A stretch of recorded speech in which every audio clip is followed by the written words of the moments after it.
Oi, voltamos! E na narrativa de hoje, a gente tem lugares assombrados e a gente tem uma história meio esquisita aqui, que tem duas coisas estranhas acontecendo na mesma história, mas eu particularmente gostei demais e vou contar pra vocês. Só que assim, hoje a gente vai testar uma coisa um pouquinho diferente. Então, pra quem já tá acostumado aí, normalmente eu leio os relatos em off e depois reconto pra vocês, a gente conta da nossa maneira, do nosso jeito aqui. Hoje eu vou fazer um ensaio pra uma live, tá? A gente está pensando em fazer umas lives aqui, então hoje eu estou fazendo um teste.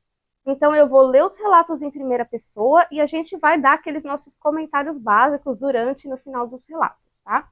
Então eu vou começar lendo do jeitinho que a pessoa escreveu e vamos ver como é que vai rolar aí no decorrer do vídeo, tá bom? Beleza? Vambora! A primeira história de hoje é Prédio Assombrado. A pessoa começa assim. Há cerca de 20 anos, eu e meus filhos alugamos um apartamento e esse apartamento ficava no último andar de uma casa construída em 1910. Minha dicção tá muito ruim? Não. Gente, eu sinto que eu tô falando tudo. Parece que você acabou de colocar o aparelho, mas não tá ruim. Faz 2 meses de aparelho e ainda não aprendi a falar. Depois de algumas noites, nos acomodamos para dormir um pouco. Achei que estava sonhando com meus filhos brincando, mas acordei com o barulho deles e ambos estavam dormindo. Tentei voltar a dormir, mas os sons recomeçaram. Passos correndo pelo teto, risos e gargalhadas. Engraçado que falou que é um apartamento, né? Um apartamento de 2 andares. Bom, no dia seguinte, fui ao sótão verificar. Ah, é sótão? O apartamento agora tem sótão? Ué, será que não é igual o prédio que a gente morou, que o apartamento de cima não tinha nada? Era tipo quarto de Depósito. tralha, assim, é? No dia seguinte, fui ao sótão verificar as coisas e nada. Nada demais, não tinha nada. Naquela noite, os sons foram retomados.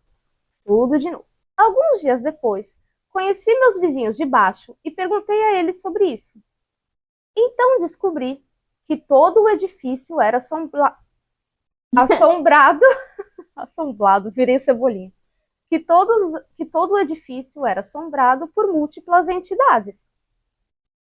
Os vizinhos, suas luzes se apagavam, as pias começavam a funcionar, abrir sozinhas, e eles viam figuras sombrias pelo prédio. Então, nós simplesmente aceitamos. Meu falecido tio, que me seguia por toda parte, aparecia lá às vezes, facilmente perceptível, já que ele foi o único que conseguiu me tocar. Será que ele quis dizer? É. Deixa eu ver se eu entendi. Ele tinha um tio que era falecido, que já seguia ele por toda parte, e quando eles mudaram para o apartamento, as aparições pioraram? Seria isso? Ele começou a ficar mais presente, assim? Sim. Mas lá devia ser um portal, né? É, Pra ter um monte de coisa. exatamente. Durante esse tempo, meu tio e minha avó apareciam nas fotos. Tô falando que esse lugar era esquisito. Depois nos mudamos para uma casa que eu comprei. Enquanto fazia as malas, um deles, um dos espíritos, Hum. que não era relacionado a mim, provavelmente não era um fantasma da família, conseguiu se embalar em uma caixa. Como assim? Entendi. Tá. Sim, aquele que gostava de abrir todos os armários e gavetas durante a noite. Ah, que divertido. Hum. Então aí eu acho que não era a casa que estava assombrada, era a família, né? É. Aquele que pega as coisas e as esconde. Nós então o apelidamos de Not, ou Note. Eu não sei como se pronuncia, mas a palavra é N-O-O-T. Sinceramente, desculpem a minha ignorância, mas eu não sei se isso é um personagem, se é uma palavra em algum idioma que tem algum significado. Eu procurei no Google, não entendi nada. Não sei se é uma figura mitológica, não sei. Mas deram esse nome aí pro fantasma que abria tudo, que fazia bagunça. E aí ele continua assim. Agora, se algo sumir, pedimos a gentileza de Note devolvê-lo. Aguardamos alguns minutinhos e o que sumiu reaparecerá em algum lugar bastante óbvio. É tipo só um longuinho, você já viu aquele negócio que tinha Sim. antigamente? Você dava 3 pulinhos, não sei o que, e São Longuinho devolvia as coisas que somem. É a mesma coisa, isso aqui é um fantasma. E sim, minha avó e meu tio estão aqui, mas as crianças ficaram para trás. As crianças do apartamento. Né? Então deixa eu ver se eu entendi. Eles moravam lá, tinha um monte de fantasma esquisito, Os fantasmas da família também, e as crianças do prédio também. E aí os fantasmas da família já estavam com ele, aí eles mudaram. Levaram os fantasmas da família, deixaram as crianças e levaram mais um fantasma que não era nem o da família, nem as crianças. Sim. Tô falando, é a família que é assombrada, gente. Não é o lugar, né? Então, sendo seguida. Bom, segunda história. Essa aqui é muito legal. Eu gostei demais. Vamos lá. Quando meus filhos... Não tem nome, gente. Eu também não pus. Quando meus filhos eram pequenos, eles passavam o fim de semana na casa da avó. Um dia, meu filho veio até mim e disse: Pai, tive um sonho estranho ontem à noite. Esses gatos ficaram me perseguindo a noite toda. E ele falava com muito entusiasmo. Ele tinha cerca de 7 anos, talvez 6. Nisso, chega a irmã mais nova, a outra filha dele, que era uns aninhos mais nova, e ela diz: Sim, eles eram grandes. Presta atenção no diálogo. Eles eram grandes. Aí o menino ignorou totalmente o que ela falou e disse: E eles usavam roupas e eram maus. Aí a menina continua: E eles nos perseguiram dentro e fora de casa.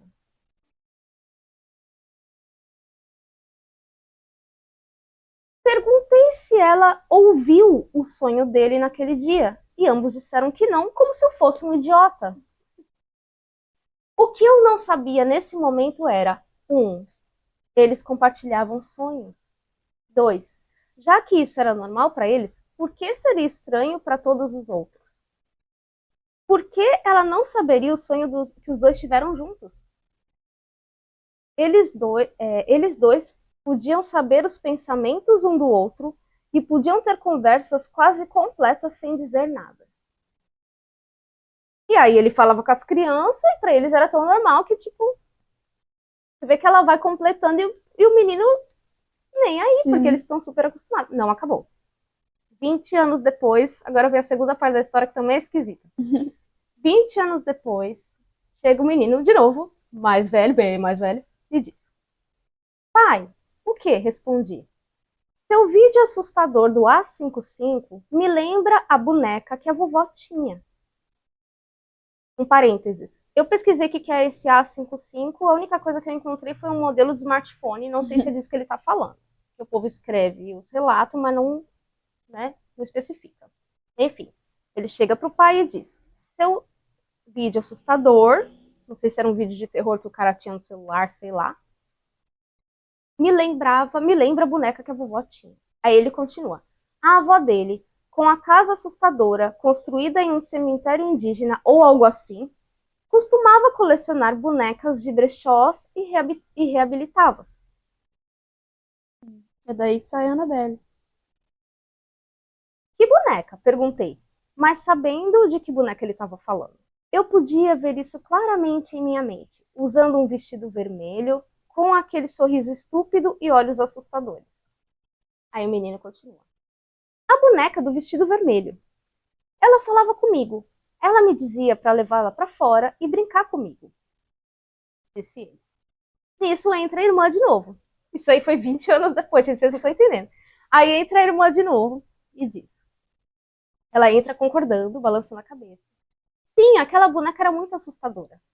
Não foi um bom venha brincar comigo. Foi uma ameaça implícita. Mais uma vez, nenhum dos dois percebeu que não era normal ter um diálogo semelhante com uma boneca, nem entre eles. Que não era normal eles compartilharem a mesma experiência. Eles também nunca falam sobre isso.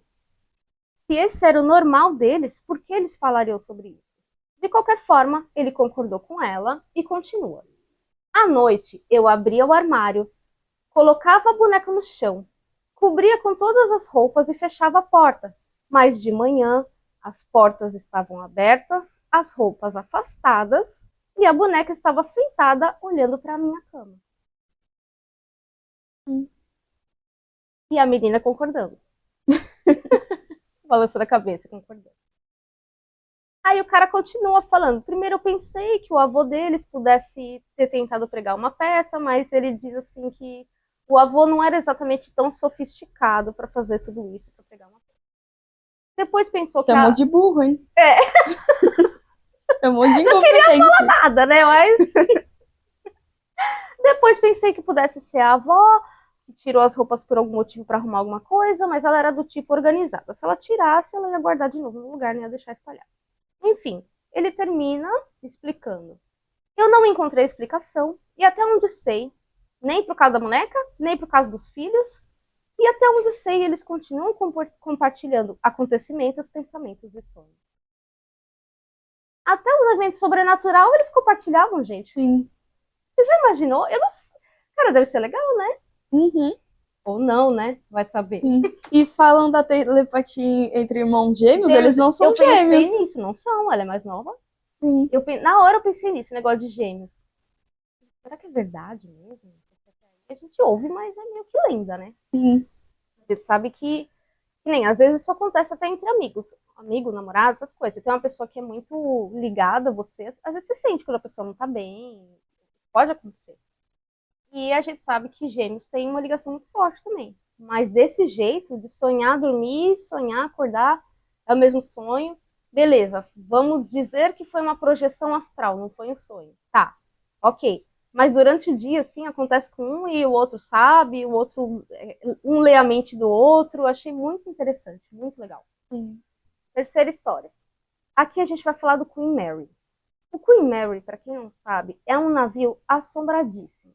Hoje ele está atracado, ele não é, ele virou tipo um ponto turístico. E assim, como já aconteceram muitas mortes no navio, tem toda uma história por trás, tem vários avistamentos de espíritos, tem um investigador paranormal que vai lá no navio, porque como virou um ponto turístico, as pessoas fazem visitação e às vezes rola uma investigação paranormal e muita coisa acontece ali. Se você não está inscrito, já se inscreve que eu vou trazer um especial só desse navio, contando várias histórias que aconteceram lá, tá? Mas agora eu vou compartilhar um relato que aconteceu com uma pessoa que visitou esse navio, tá? Então vamos lá. Ele começa assim. Minha história de fantasma. A primeira parte foi escrita pela minha irmã sobre o ponto de vista dela, quando visitamos o Queen Mary na década de 70. Cheguei para ela e perguntei o que ela se lembrava daquela ocasião. E a versão dela foi assim, abre aspas.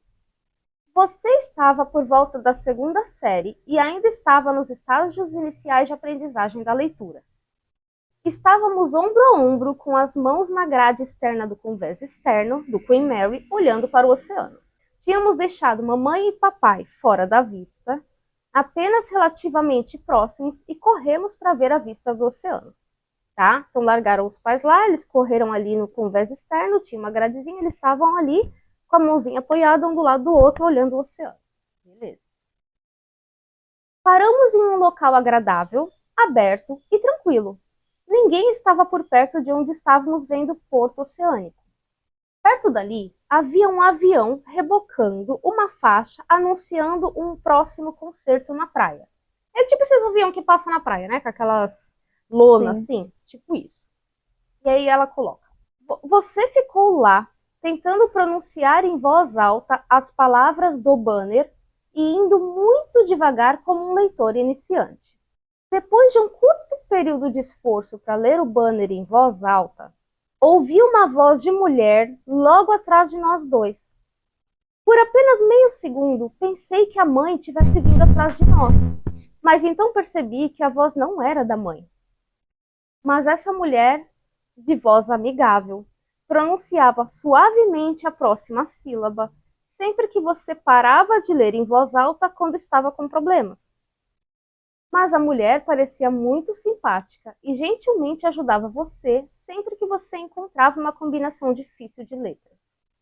Você seguiu o exemplo no tempo certo, perfeito com as instruções dela. Mas, no final da mensagem do banner, perdi a paciência e falei em voz alta a última sílaba, bem no mesmo momento em que me virava para sorrir e agradecer a mulher pela ajuda. Mas quando olhei para trás, não havia nada, absolutamente ninguém.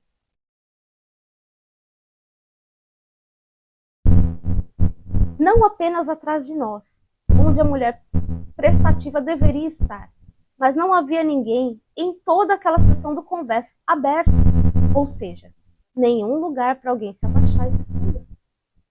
muito assustador para mim e decidi que seria melhor voltarmos o mais rápido possível para onde deixamos mamãe e papai. Aí ele continua. Agora vem a versão dele dos fatos. Ele fala assim: o mais engraçado é que eu me lembro da senhora parada ao meu lado antes da minha irmã chegar. Lembrando que eles deixaram os pais lá e foram correndo lá para ver, né? Para ir lá no conversa. Então acho que ele chegou primeiro, na sequência chegou a irmã. Então ele chegou, ele viu a senhora parada ali do lado dele, aí chega a irmã, que não tinha visto, a mulher não tinha visto. Seu rosto era gentil, mas normal. Ela vestia um vestido florido de velhinha, bolsa, talvez luvas, um tanto formal. E ela era uma grande fã do Queen Mary e estava falando sobre como aquele navio era lindo. Aí ela me perguntou: você não acha? Eu era uma criança educada, então disse algo como: sim, é legal. Eu estava ocupado olhando os outros navios no porto. Então, minha irmã chegou e a narrativa acima foi colocada. Não me lembro dela falando junto comigo como minha irmã se lembra dela falando. Achei que nesse momento ela já tivesse ido embora. Ele não escutou uma palavra do que a mulher falou. Não. Ele foi influenciado espiritualmente para conseguir dizer as palavras que estavam lá. Percebe? Sim. Eu achei bem legal. E ele viu ela e a menina não viu. Mas a menina escutou Cada um ela teve falando. uma experiência diferente, no mesmo lugar, na mesma hora, e ambas sobrenaturais. Achei muito legal. Sim, é legal.